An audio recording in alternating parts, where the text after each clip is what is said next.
everybody. Welcome to the Defend Your Ground podcast. This is episode 63. I'm Ben Burr. I am the executive director of Blue Ribbon Coalition. I'm here with Simone Griffin, our policy director, and tonight we also have Shannon Welch, who is our board vice president, our marketing guru. She gets helps us get our message out, and also our resident expert and lead advocate for Johnson Valley and King of the Hammers. That is what brought her to BRC. And we invited her to be on the show tonight because there's some policy changes being proposed in Johnson Valley that could affect the OHV area and the event, King of the Hammers. And you've probably already heard about this on social media, but just in case you don't follow social media and all you do is listen to the Blue Ribbon Coalition Defend Your Ground podcast, we wanted to make sure. Thanks for listening.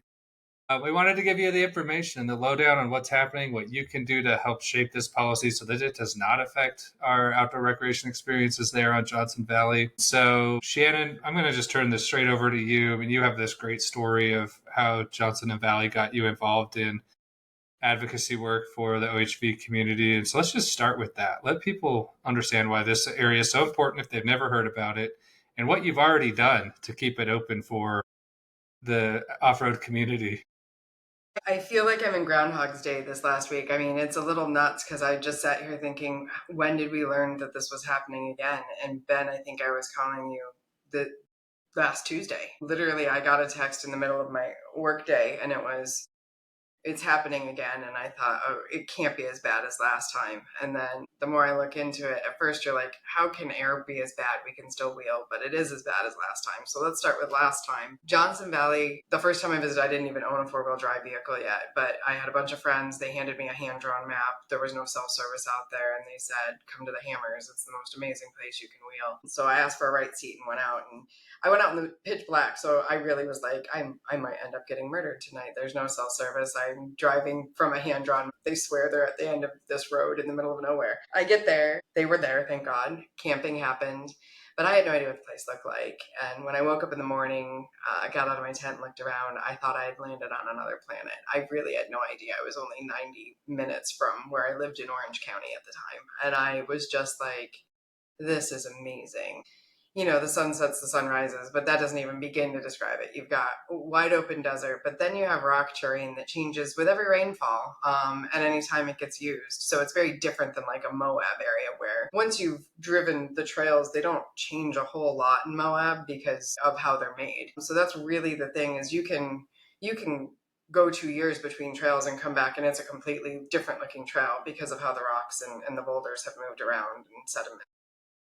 So that's Johnson Valley. People who don't know about it are like, where is it? It is behind Big Bear, and I would say it is between Victorville and Yucca Valley, but most people don't know that, but they know Joshua Tree. So it's the backside of Big Bear. And then people are kind of like, oh, I think I sort of know where you're talking about. Anybody who has been stationed at 29 Palms knows exactly what I'm talking about because we are directly adjacent to the 29 Palms Marine Base. So I don't even remember when it started. 2010, maybe. All of a sudden, there was a draft DA that had come out that said the Marines wanted to take over all of the area. Nobody really knew about it.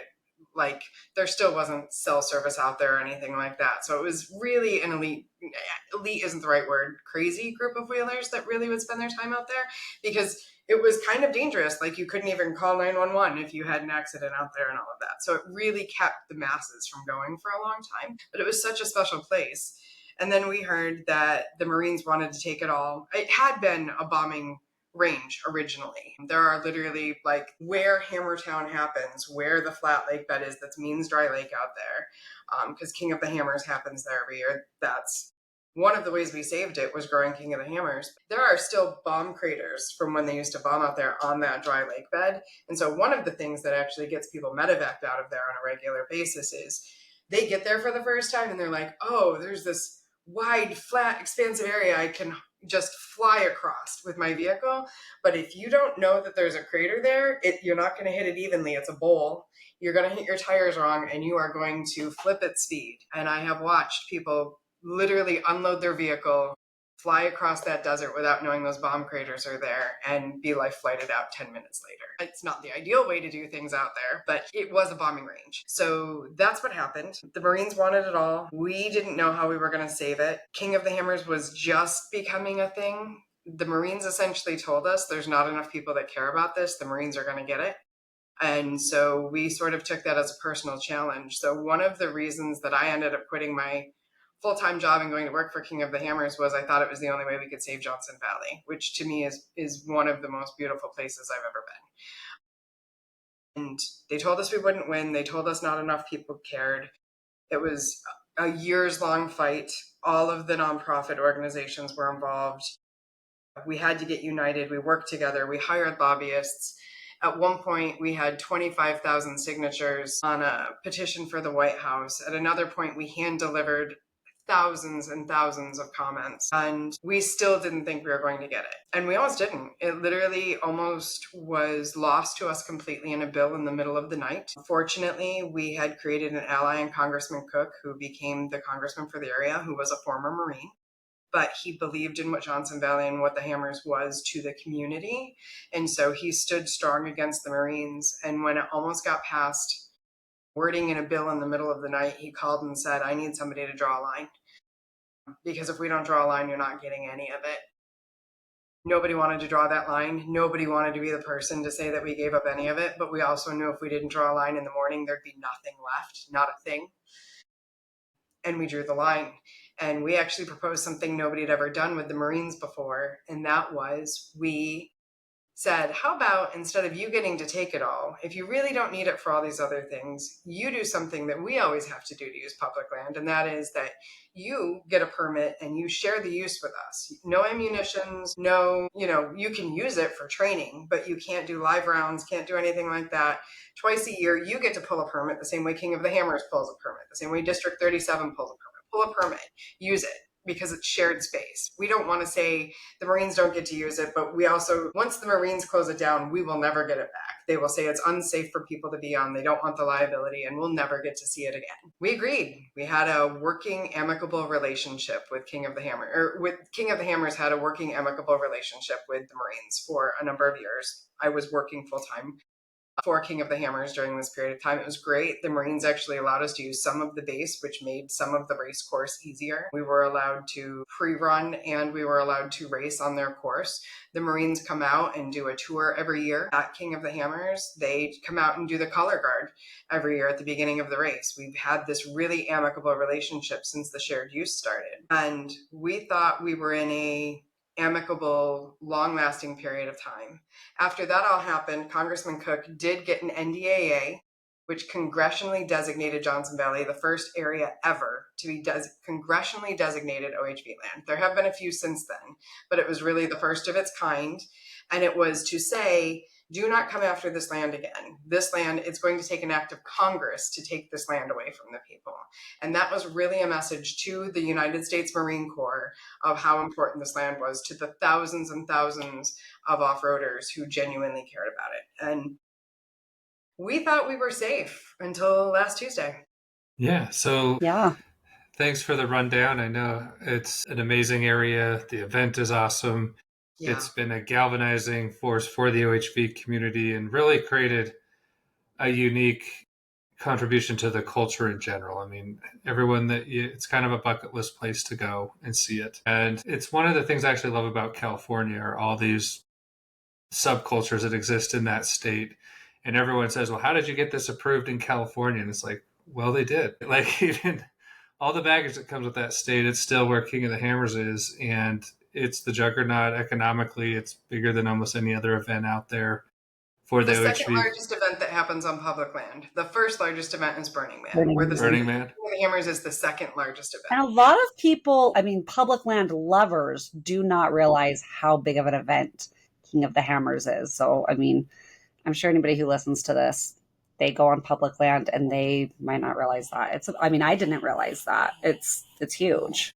It is. And the reason we made it so huge was because we had to get people to care about it to save it. It's really funny. I mean, sort of a joke, sort of an inside joke, sort of not. My favorite time to be in Johnson Valley is when nobody's there. And so when we show up at Thanksgiving or New Year's or whatever, which tends to be big times that aren't obviously King of the Hammers, and there's just so many people everywhere, I'm like, where did all these people come from? My husband loves it to be, I don't know, somebody told them about it. Maybe you know who that person is. Like, it's like, all right. Yeah.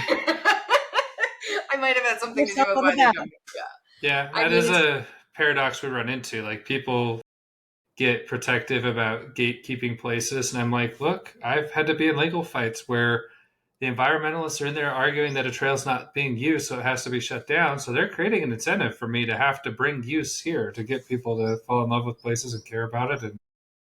And it's a people should think twice about creating that incentive if we really want to keep places to ourselves. Otherwise, we need to make them popular, and we If you need. don't use it, you'll lose it. that was literally our option. And it's crazy because this will be the 20th anniversary of King of the Hammers this year. So I haven't worked with King of the Hammers since 2019.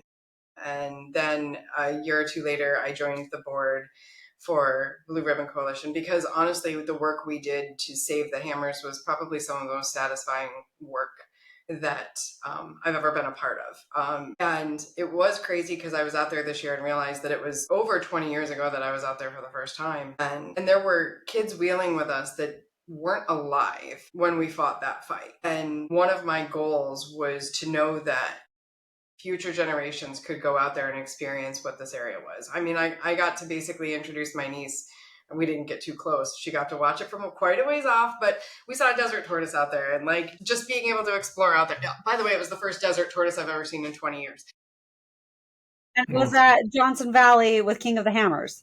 No, it wasn't with King of the Hammers. We were just Okay. randomly out there on a weekend wheeling, and we were actually over towards something called Big Rock, which is its own interesting historic thing out there. And somebody in our group just happened to see it moseying along, and I've got 100 zoom lens on my camera, so I was like showing her from a distance what it looked like up close without getting too close to it. But it was cool because, I mean, we fought everything to be out there, from the desert tortoise to the Marines to COVID. And then, yeah, people are really shocked that it happens in California, but I remind them, yes, it's happening in the state of California, but it's happening on federal land, which is how some of it is still happening in California. And that's really the other part of it is California. I mean, when we were doing this fight 12, 13 years ago, the amount of public land that has been shut down because of national monuments, because of Desert tortoise. the desert tortoise, the amount of public land that has been shut down in one of the most highly populated areas of the country keeps making areas like Johnson Valley more and more populated because there's fewer and fewer places to ride and explore and really, really go out there and get to do things like test and tune your engine for racing, or even just shock tuning, the amount of shock tuning that happens out there on a weekend so people can get their vehicles where they want it to be before they go to Baja, that sort of thing. But then just standard old rock crawling that happens out there in your Jeeps and side by sides and all of that. So it's truly a bucket list place. All of the things that have been overcome over the years for King of the Hammers to happen every year.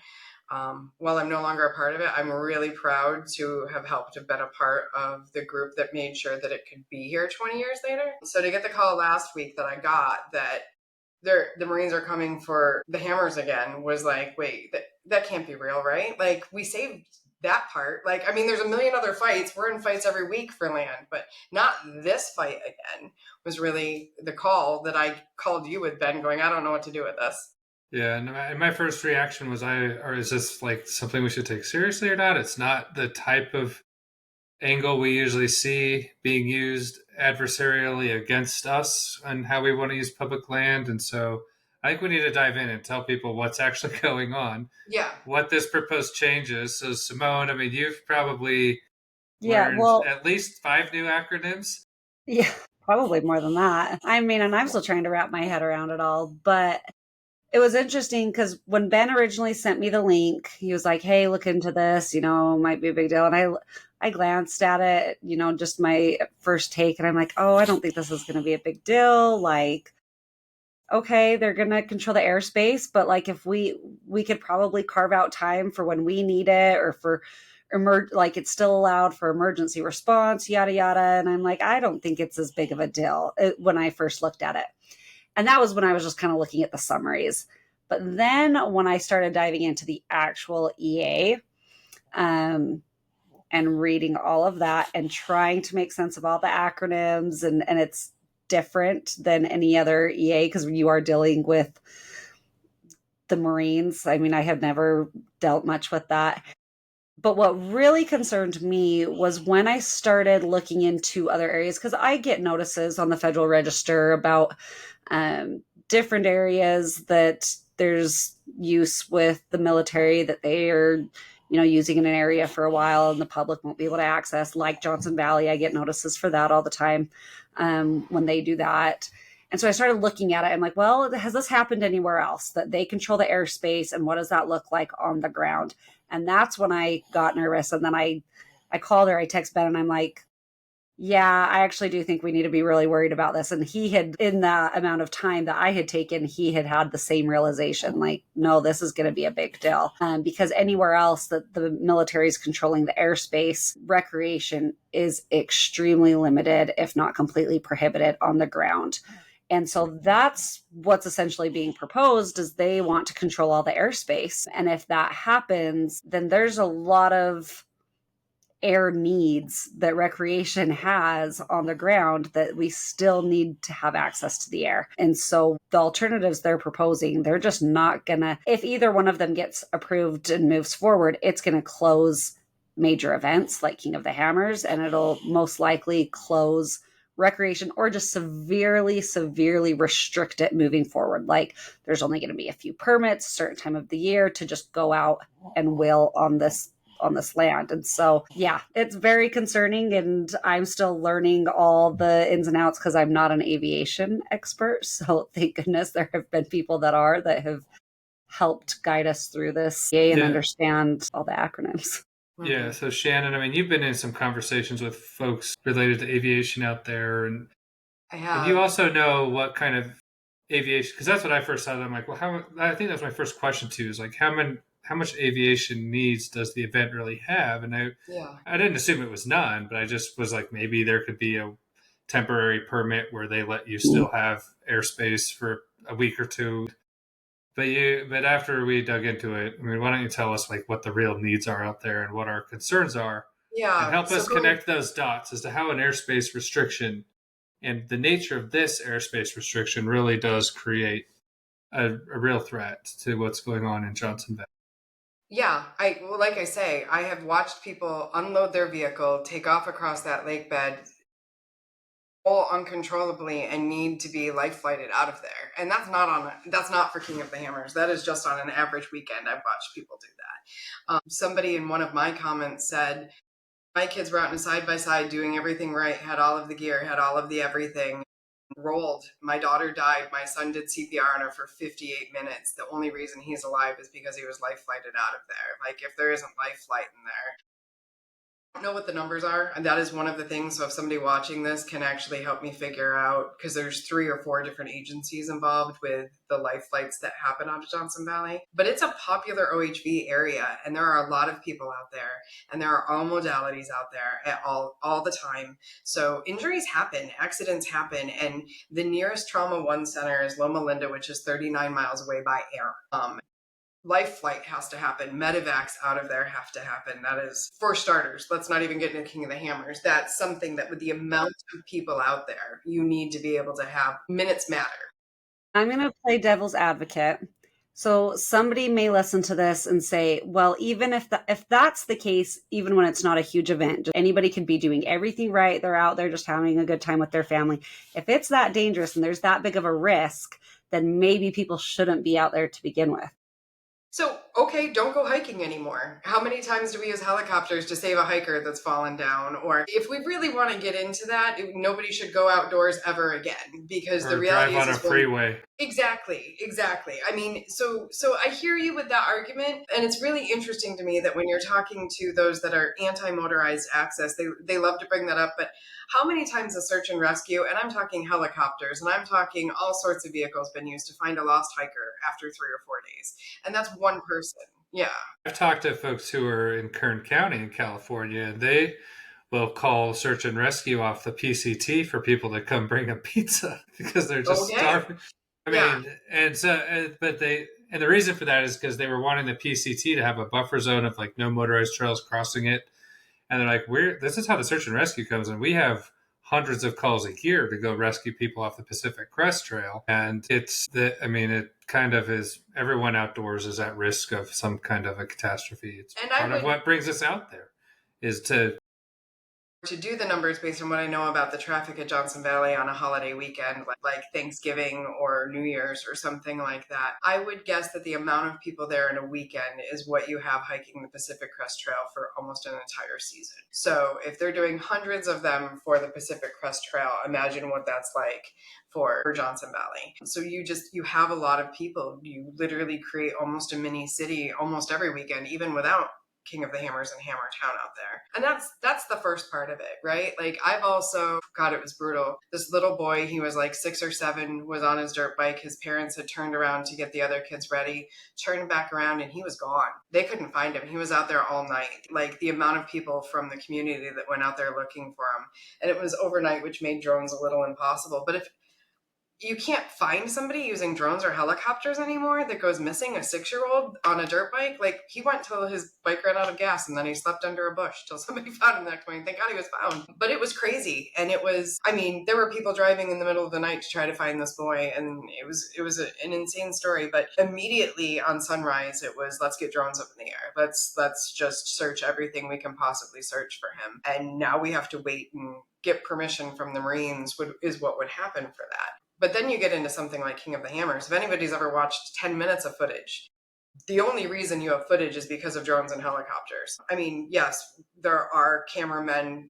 Very rarely now. The coverage has gotten so much better because of drone technology.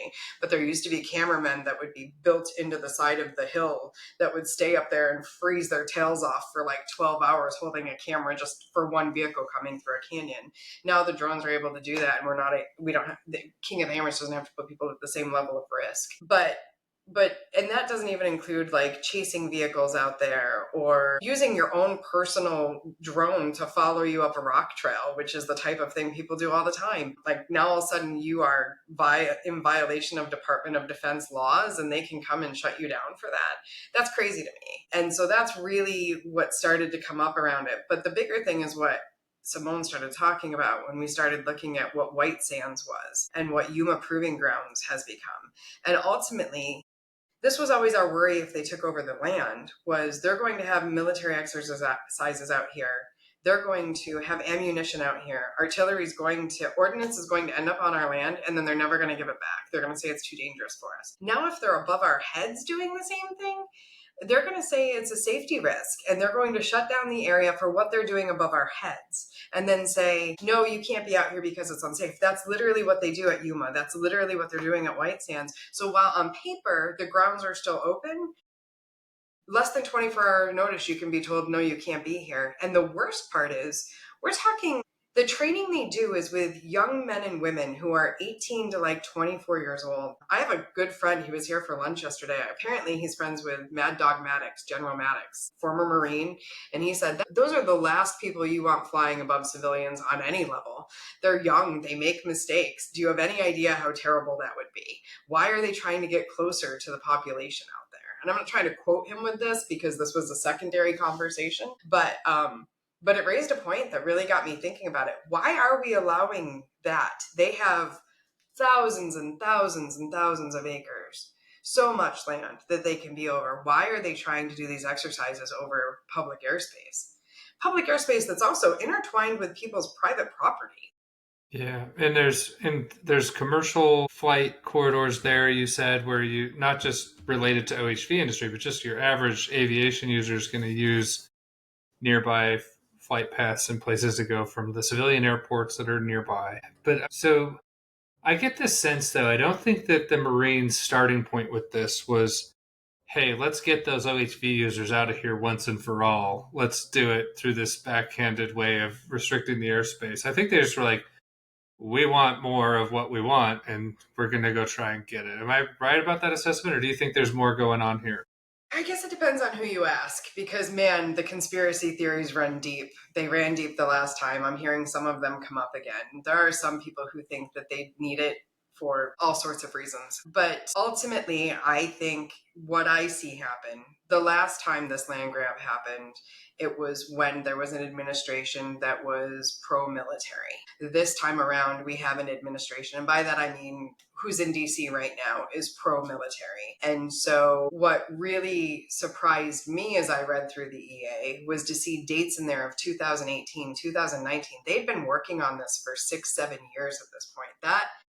That almost turned my stomach, because they've been actively working with King of the Hammers. They've been actively a partner with the OHV community. There's an annual meeting that happens every year between BLM and the Marines that's supposed to be about how the shared use is going to be managed. And at no point have they brought this up while they've been working on it for that long. So I know a lot of people want to go, why? I think the answer is the military always wants more, and they try to go for it when they can. I think it's harder and harder for the Department of Defense to get land in California. I think they think this might be their only chance to make it happen with the current administration, because there's a lot of red tape that's been cut out of the process that is usually there. And that's concerning, especially because it doesn't feel like they have gone into this with, it doesn't feel like there was good intentions. It doesn't feel like they were trying to be a good partner to the OHV community. Yeah, It that's why I feels like they asked. were trying to slide this in. And I want to point out something. It's like this administration is pro-military. I would argue that a lot of BRC's membership is pro-military. Yeah. I suspect a lot of the users in Johnson Valley are pro-military. And that, I think, was part of your recipe for success, is you found a congressman that was pro-military. And we could come into this as, look, we are your friends. We do want this to work if there's a way for this to work. We're not just, we run into this all the time where there are groups that exist out there to litigate public land decisions just for the sake of litigation, just to be adversarial. And so with that said, we're advocating for a compromise already. Blue Ribbon Coalition has put together an action alert. Yes. We've already gotten a lot of response on this. There was a great video went out today that educated people about this. You did a post over the weekend that got some views. A little more viral than I expected. Yeah. Is that your most viral post you've ever done? No, actually, that one was on population density. Shared 14,000 times. That's a whole different thing. So why don't you talk about, like, what should people be doing? We've got not even 14 days now at this point. Yeah, no. So September 15th is our deadline. So by the 14th, we have to have as many comments. What I've been told by people who have asked for help with this, BRC is actively working with county representatives. We're actively working with other OHV folks. We're aviation community, all of them. We have to have at least 1,000 comments, we think, to get the Marines to consider a different alternative. We would love, because most of our community is pro-military too. We don't like it when we're fighting with people that we normally agree with. And it makes it an ugly, sticky fight. We would love the Marines to go, okay, we can give you from ground to 1,500 feet above ground. And that means if you're talking Fisher Mountain, which I think is at about 4,000 feet, you're getting 5,500 feet above that. Why? Because that allows for medevacs, that allows for drone coverage, that allows for helicopters to be in the space. It allows for the safety components that we need, and take the airspace above that. I'm a little concerned with that just from that whole other thing I heard from Mad Dog Maddox. But if the Marines are willing to work with us and give us that space, they aren't shutting down what we're using it for as much. And it could indicate that, hey, maybe they just weren't thinking about it. Fingers crossed. I would love to say that's how it's going to go. It's not how it went the last time around. They said we're the Marines, we're going to do what we want, and you're going to have to fight us for it all the way. I'm praying we've made more goodwill since then, but I don't really know. So we need at least 1,000 signatures for that. I'll tell you, last time it was 30,000 signatures and we still almost didn't get it. So we cannot get enough comments, and they need to be intelligent comments. I know that we have some of the form already filled out, but the more that they can put in their own specific requests. We also find it strange that the shared use area has 4 different corridors among it that have different height restrictions. That's crazy to us. Who the heck's going to be able to? I mean, I know that pilots are supposed to be able to keep track of that, but when you're chasing a race around a course, you're never going to be like, oh, I just hit another corridor. How am I?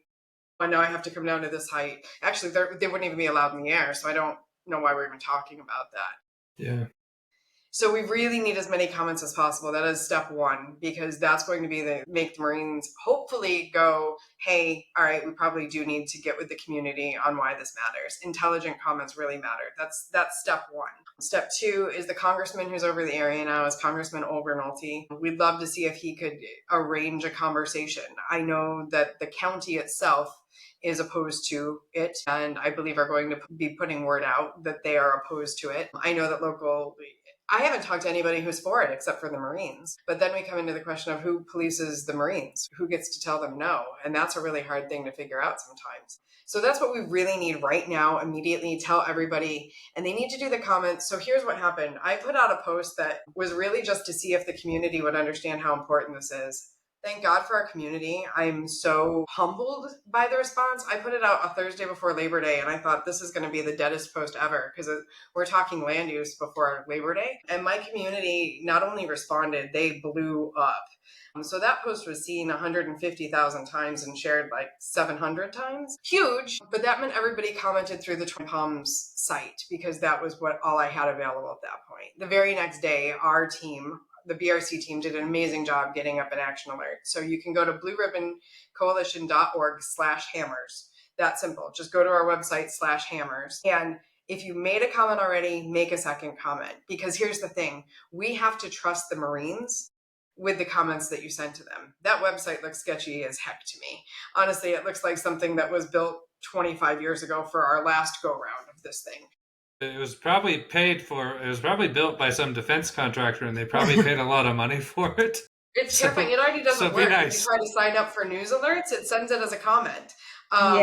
These things, you can't be too safe with the comments, especially right now. Like we're still in this transition period with the administration, and you see it with other agencies, with BLM, the Forest Service. They're all changing how they accept comments, and with all those changes, you don't know what's going to happen on the back end, if they're going to lose data and information. And so it is risky where those comments are actually going and who's going to see them and are they going to be safe. They're like, oh, we got 20 comments and we know more than 20 people commented. So really this gives us, BRC has a record, and Simone actually educated me this week when you told me that on top of them submitting it, we make sure that anybody who submits through our sites, we also send a copy of that.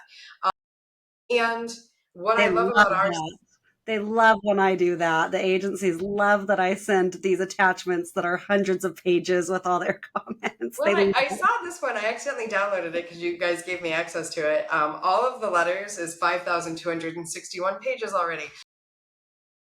Oh, yeah, they love it. But that's the type of thing we have to do to get their attention. Otherwise, they think they can just do this. Like you guys have said, you're not used to coming up against the military. I've done this before, and they kind of laughed in our faces a lot and just said, we're the Marines, we get to do what we want. And 30,000 people, 30,000 spent years. We got it congressionally designated. We fought it that far, and we never thought we'd end up here again. And we are here, and this area is being threatened again, and I am so heartbroken over it. So really the comments are the first step, and then from there, it's hopefully that the Marines will agree to look at a different alternative. We also need to get our elected officials involved, because I really think the only other way we're going to be able to protect it is congressionally, or Congressman Obernolte, because he it's his county and the Marines are in his area. If he could really facilitate something, that would be huge. And I know that some of our letters are already going to him because of people in his area. And I know that there are a number of people. I reached out to his district director who says he's very aware of it and he's opposed to it. He's a pilot himself. So now how do we hold the Marines accountable? But step one is the comments by September 15th. And then after that, it's who else can we engage to bring the Marines to the table to come up with a different way of doing this? Yeah. And so that's a good assessment. I do want to point out that last summer, I mean, there's been some Supreme Court decisions that really give deference to the agency doing an EA like this, but they do have to provide viable alternatives. And so that's why we are asking them to consider a different one. I mean, they are looking at two alternatives, but they're really about the same from my understanding of it. And they're not taking into consideration how this is going to affect the other users in that area very effectively in any of their alternatives. And so we have to create a very strong record of that for a court to ever take that seriously. If that becomes necessary, we don't. This Shannon pointed out, this is one we would definitely like to see a better outcome reached through compromising with the Marine Corps, with Congress, with the FAA is another agency that's involved in this. There are different players, and so that's one thing. Is we do really need to, because of that Supreme Court decision, we need to illustrate as abundantly as we can that the alternatives they come up with so far are deficient. And I mean, that's the EA itself even says like it's not going to affect recreation. And so they're not thoroughly analyzing the broader and using the best available science from other areas that it has affected recreation. And so they need to just look at that. They need to really consider the other uses. And so that's just a vulnerability legally. I do believe the NDAA, we're going to have to research where that is in the process. The NDAA isn't something that just got passed once. They pass that like every year or so. That's the authorization for the defense budget. That usually is a process that's open for amendments. That's where Admiralty has gotten amendments recognizing and protecting Johnson Valley in the past. And so there will be some legislative advocacy. It was Cook before. Admiralty is fairly new into the role. It was Congressman Cook. You sent me a release from Admiralty that he put something in that wasn't quite designating the area as an OHV area, but still, I think it was kind of just like a resolution of recognition of the value. That's true. Thank you. Right. It was something. I couldn't actually find. I looked it up to try to find the text of what he introduced, but he has a press release about it. So I know he's used the NDAA as a vehicle, even during what appeared to have been a Democratic administration. Like, he was able to get the policy passed. And so we'll need to have some open conversations with him. And to Shannon's point that they got 30,000 comments before, I mean, I honestly think this one could get that many again if did you have like a comment tool like this before that made it so you could do it in a few minutes? We created an email generator, and it was funny because I had people going, "Oh, we need to get the programmers together that created the email generator." Last one, I'm like, actually, hold on, I've got a staff. We have things. We've done this now, and it was. So we did do that, and we actually presented, like, I don't even remember, the guy who did all of the official printing for King of the Hammers, who also was, his name was Steve Gardner, phenomenal man. I'll be honest, he's the reason I'm with BRC. He is who actually introduced me to Spencer Gilbert and said, you two need to talk and you need to work together. And it was probably one of the last conversations I had with him before he passed away. But that man cared so much about Johnson Valley. And so that was really what kind of prompted me to honor his memory, to give BRC and being a board member a try, because he cared so much. And I wanted to continue that legacy work for him. But he printed box after box. He was our printer. They would literally show up with these boxes. They'd put them on walls, thousands and thousands and thousands of letters, to just keep reminding them that people cared. And we still almost lost it last time, which is why we're in for another fight, and we need everybody, and we need everybody to get loud, and we need them to be contacting their representatives. That's the other thing about going through the BRC site. If you've never done it before, it not only sends it to the Marines, which it will send them. And I know people have asked me, oh, it's not their form. That's okay. It says in the EA, it can go to the individual who's getting it through the email. So that's one. Two, it goes to your your congressperson. It goes to your representative. It goes to senators. It also can go to the president. I know I've seen people tagging POTUS in this, and I've seen them tagging Hegseth. I've seen them doing that. I think we've sent over 900 letters to the president already on this one, and we just need to keep telling people that this is an issue. We only in a day, and so we got like 12 more days or 13 more days. So we just need people to ramp this up, share it with your group, share it with your club, share it on Facebook, share it with your email list. Like everybody, just go fill this one out. It won't take very much time, and they just need to see that this is, we're aware of it, we're tracking it, there's a cleaner path forward than what they've proposed. And one thing that it illustrates to me, and I wish it didn't, but it's that these fights just are never over. It's always one thing after another. This is the price of having a political system that is run by, to an extent that it can be, we the people. It means there's always going to be perpetual conflict built into the system. It's there by design. And you have to be a participant in it, or somebody else is going to. And so that's something that Shannon and I were talking about before this, is that these fights are never over. I mean, we will be getting resolutions to fights we've started recently at BRC. We'll get decisions on monument cases. Someday soon, we'll have some kind of decision on our lawsuit in Moab. And we hope those go our way, but we go into all of these knowing even if we get a win now, or something goes our way for 6 years or 8 years or 10 years, there's always going to be new political alignments, new constituencies that come forward with different stakeholder requests. And if we don't, and that's why when I came to BRC, I was thinking of starting my own nonprofit. And Spencer Gilbert said, that's a bad idea. This organization has 30 years of track record and administrative standing and participation in these processes, and that means something in this process.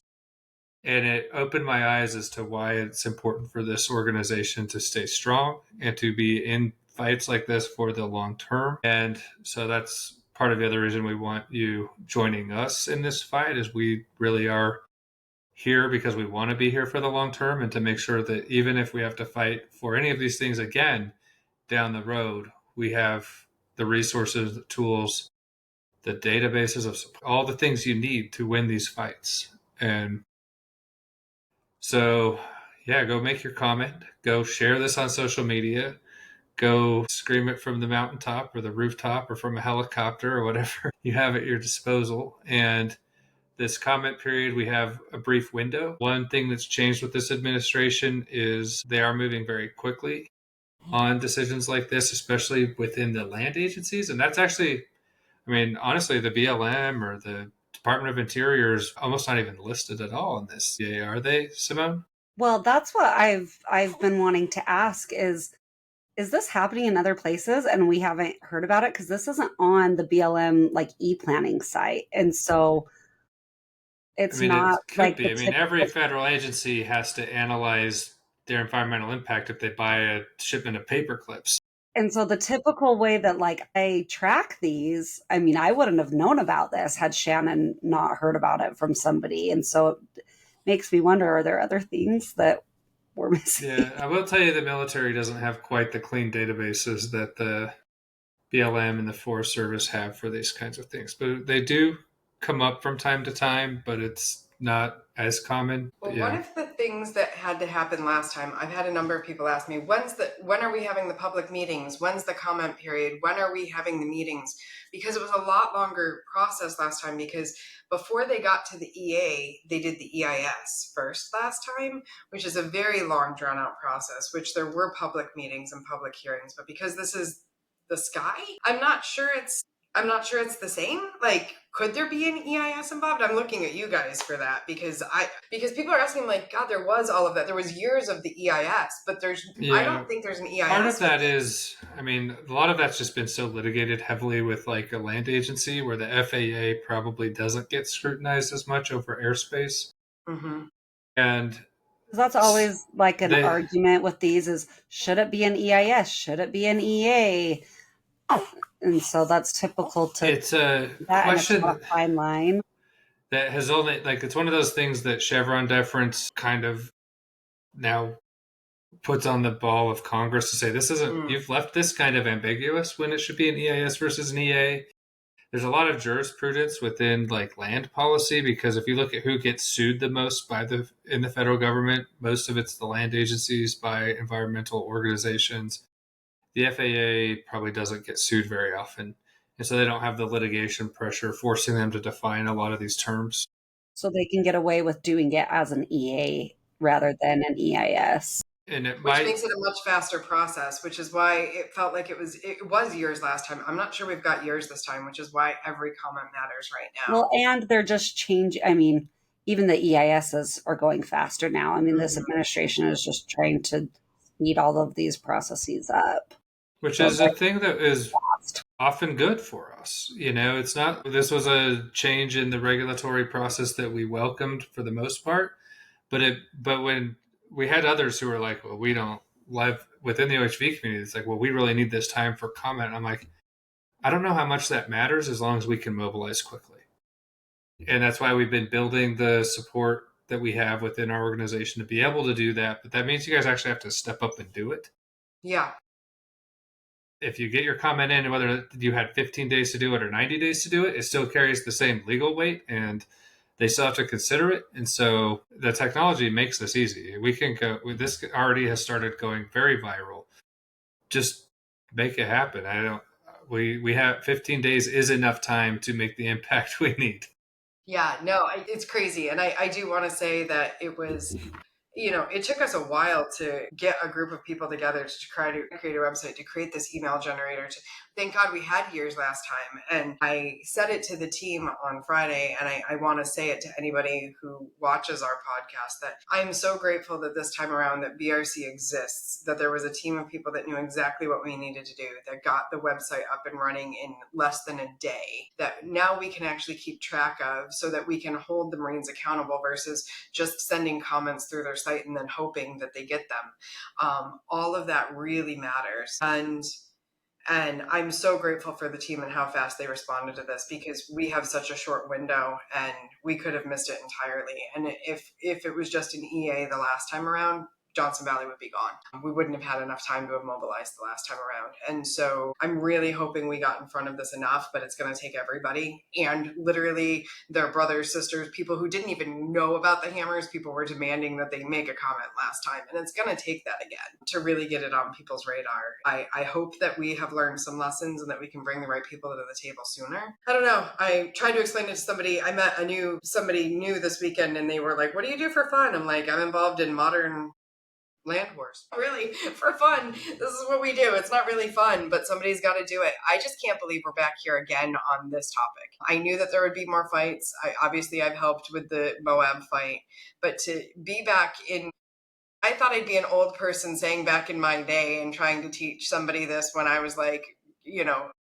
almost done with all of this. I didn't think it would still be happening and I'd still be in the middle of a fight with this 10 years later. It's brutal, but I was so happy to see how many people were like, this matters. But 150,000 people shared it. 150,000 people have not commented. It's really easy to hit the share button, but it really only takes 5 more minutes of your time to actually go make the comment on our website. I mean, it's not that much harder. So please go do it. I think that at least gives you enough knowledge on one podcast to understand what's at stake and what needs to get done. We'll definitely do what we need to keep you updated. And that's the other reason why we also want to have your comments, have a record of those, because then we now have a list of people who care about this issue, and we can update you as things happen, because this one will move quick. And if you're not paying attention, we might need you down the road. So anyway, so that I think gives us some good coverage for tonight, and I think it's Lachlan's bedtime.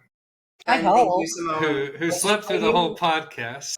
People have questions. I hope they can get them from this. I know it went a little long, but it's not an easy discussion to have.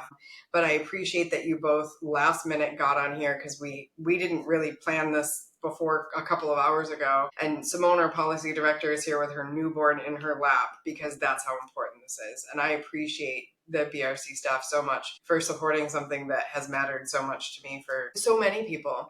I don't know where we'd be right now if we didn't have, and our goal, I think that is the one other thing. Yes, we're not saying VRC is the only people working on this. And yes, we do want to work with all the agencies, but we have 2 weeks. Everybody needs to scream it from the rooftops. Everybody. Fast and furious, all of us come together. And the other groups in California, I mean, we have plans to kind of get together and have some online meetings and just get everybody coordinated. We're all on the same team on this. It's just moving really fast. And so there's some great OHV advocates in that state. We want to make sure we're all part of this together, and we'll connect with you. But in the meantime, go get your comments in, share this podcast, share the comments, share Shannon's Facebook post, share the Janky 29 Palms website.